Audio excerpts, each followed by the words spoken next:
कोई दो आकृति अगर समरूप होता है तो कैसे होता है और क्यों होता है, किन शर्तों पे होगा और कौन कौन सा आकृति होगा, थोड़ा सा इसके बारे में हम लोग जानते हैं।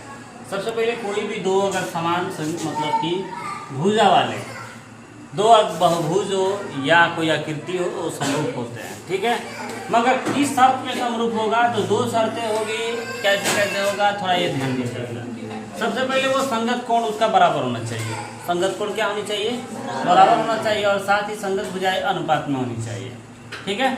जैसे कि अभी बात करते हैं कि जैसे यहाँ पर दो आयत ही लिए हैं, दो आयत है, मान लीजिए ABCD है और A'BC' है, ठीक है।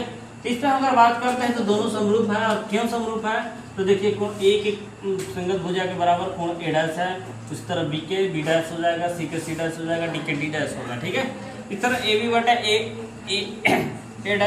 हो जाएगा, BC बराबर B' हो जाएगा। इसी तरह इसी प्रकार जो है ना इसको हम समरूप कर सकते हैं।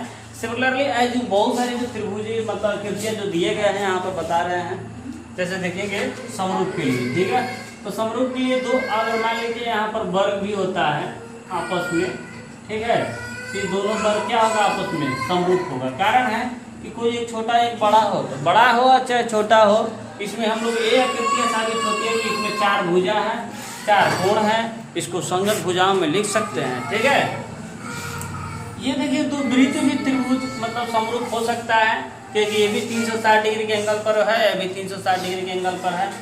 यहाँ पर जो है ना दो आकृति दो त्रिभुज भी इसका समरूप हो सकता है, कोई छोटा हो या चाहे बड़ा हो, आपस में दोनों समरूप हो सकता है। क्या हो सकता है कि सभी का एंगल जो होता है, एंगल कहीं ना कहीं समरूप होना चाहिए और दूसरा समानुपात होना चाहिए भुजा। इसका भी जैसे मान लीजिए ये आयत है, आयत अभी तुरंत हम लोग लिए हैं, एक दूसरे के आकृति क्या हो जाएगा, समरूप हो जाएगा। तो इसलिए आप लोग को 6.1 में इसी से रिलेटेड क्वेश्चन मिलेगा, आप लोग बना सकते हैं, ठीक है।